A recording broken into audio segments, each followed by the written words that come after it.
Category wise मेरी first category. अब ये बता दूं कि एक समय था पढ़ने की बात की जाए, फिर मुझे क्योंकि समय तो लगा यहाँ तक आने में और इतने सक्षम तो नहीं थे कि समय के साथ सहयोग मिल जाए, आर्थिक सहयोग। तो कहीं ना कहीं पढ़ाने का प्रयास किया, कुछ किया। एक समय था एक फुलबाग पे कोचिंग पे, जब मेरा ग्रेजुएशन भी नहीं हुआ था, मैंने फुलबाग पे कोचिंग पे कहा था क्योंकि मेरे को लगता है मेरी सब्जेक्ट में कमांड अच्छी थी। मैंने कहा मुझे पढ़ाना है, तो उन्होंने कहा क्योंकि मैं रियल मायने में जो यार तब मैं कितने साल का होऊंगा, 20 साल का होऊंगा या 21 साल का होऊंगा। तो उन्होंने बोला तो मना किया था कि नहीं अभी आप बहुत बढ़िया करिए, तो मैंने कहा ठीक है।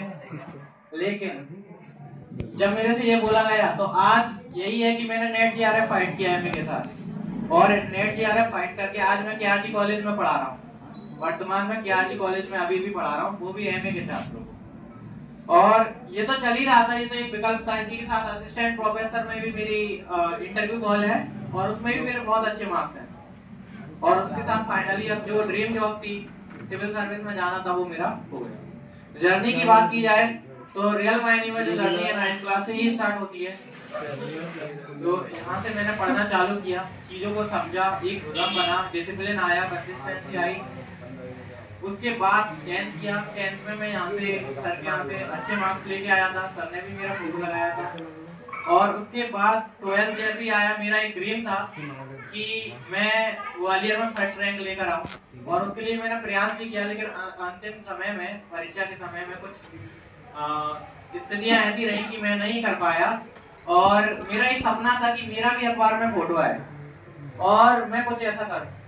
लेकिन हाँ, हाल ही में ऐसा हुआ है कि एक नहीं कम से कम 5-6 अखबार में मेरा फोटो आया है, और वो मैंने देखा था, वो सब पूरा हो रहा है।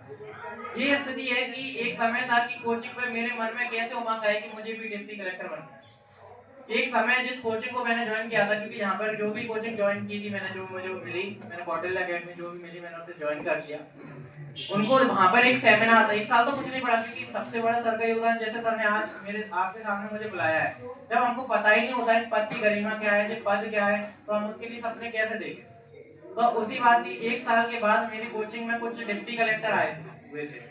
उनको देखते हुए मेरे मन में यही लगा कि यार इनकी जो तालियों की गड़गड़ाहट है वो मेरे दिल में उमंग और उत्साह पैदा कर गई। उनको देखते हुए मन में वो आया कि नहीं अब तो कुछ करना पड़ेगा, और उस तालियों की गड़गड़ाहट ने आज मुझे यहाँ पहुंचा दिया।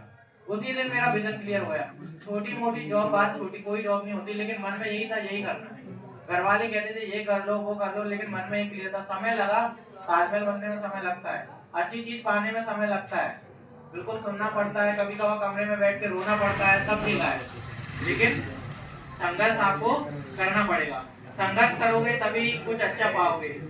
आपको पता है इतिहास में कोई भी व्यक्तित्व हो, चाहे महात्मा गांधी की बात हो, चाहे सुभाष चंद्र बोस की बात हो, चाहे खुदीराम बोस की बात हो, भगत सिंह की बात हो, चंद्रशेखर आजाद की बात हो, श्री राम की बात हो, श्री कृष्ण की बात हो, महावीर स्वामी की बात हो, और गौतम बुद्ध की बात हो, ऐसा कोई व्यक्तित्व नहीं है जिसने संघर्ष नहीं किया। इतिहास में नाम दर्ज उसी ने किया है जिसने संघर्ष किया। एक लाइन है, ना संघर्ष ना तकलीफ तो क्या मजा है जीने में, ना संघर्ष ना तकलीफ तो क्या मजा है जीने में, बड़े बड़े तूफान रह जाते हैं जब आग लगी हो सीने में।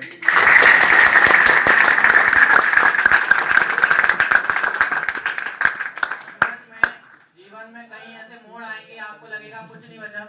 मेरे साथ ऐसा ही हुआ था जब मेरा असिस्टेंट नेट जीआरएफ एक फर्स्ट अटेम्प्ट ही मानो इसको, फर्स्ट अटेम्प्ट मेरा क्लियर तो मुझे ऐसा लगा कि अब जिंदगी में कुछ नहीं बचा। तो जिंदगी में कुछ नहीं बचा, लेकिन मन में कर दिया था ये करना है, क्योंकि इतना सपोर्ट नहीं मिला था मौली पापा जी से, क्योंकि आर्थिक रूप से इतने सक्षम नहीं थे। ये सब देखते हुए मुझे लगा कुछ करना पड़ेगा, लगा रहा मैं। एक जिंदगी में सब कुछ खत्म हो गया, एक रिजल्ट नहीं आया, तो उसे भी एक लाइन में आपके सामने बयां करूं मैं आपसे कि जब मेरी जिंदगी में सब कुछ खत्म हो गया था, एक लाइन है, हजारों ख्वाहिशें ऐसी, हर ख्वाहिश पर दम निकले, बहुत थे मेरे अरमां लेकिन फिर भी कम निकले, यूं तो सुना था आदम का खुलस से बाहर आना, लेकिन बड़े व्यापरू होकर तेरे गुज्जे से हम निकले।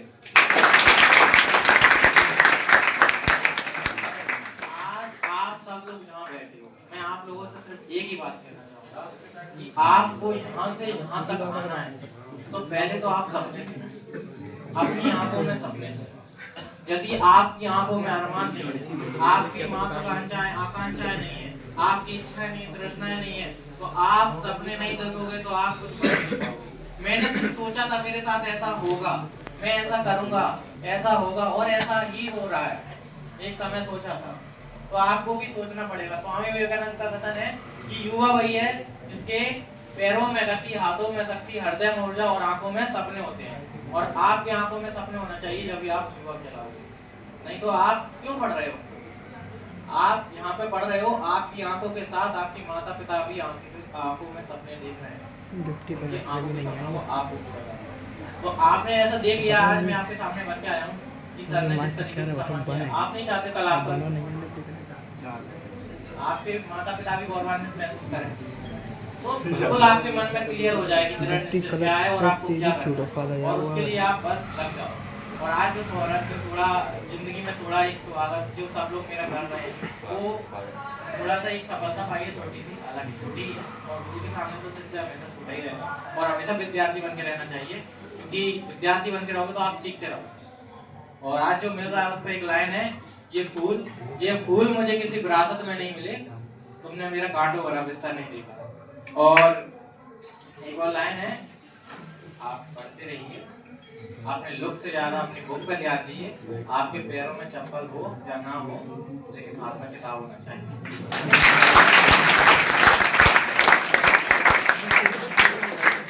बहुत बहुत धन्यवाद दिनेश जी का। और एक लाइन मैं भी आपको कह देता हूँ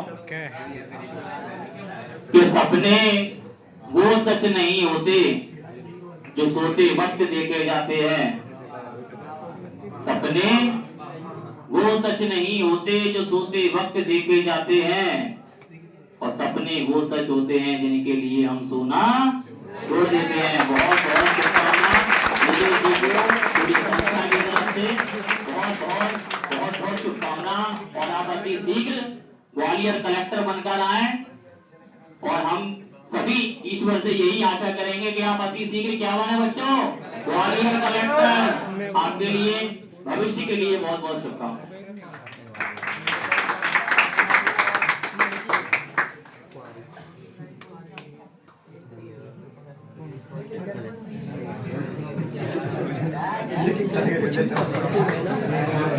अब बच्चों हम सभी थोड़ा नीचे रुकेंगे, ठीक है, या फिर आप सभी धीरे धीरे निकल जाना। एक बार नीचे नीलेश जी को थोड़ा गाड़ी में बैठा के अपन मंदिर तक छोड़कर आएंगे, शीतला माता मंदिर तक। सभी पहुंचेंगे विद्यार्थी।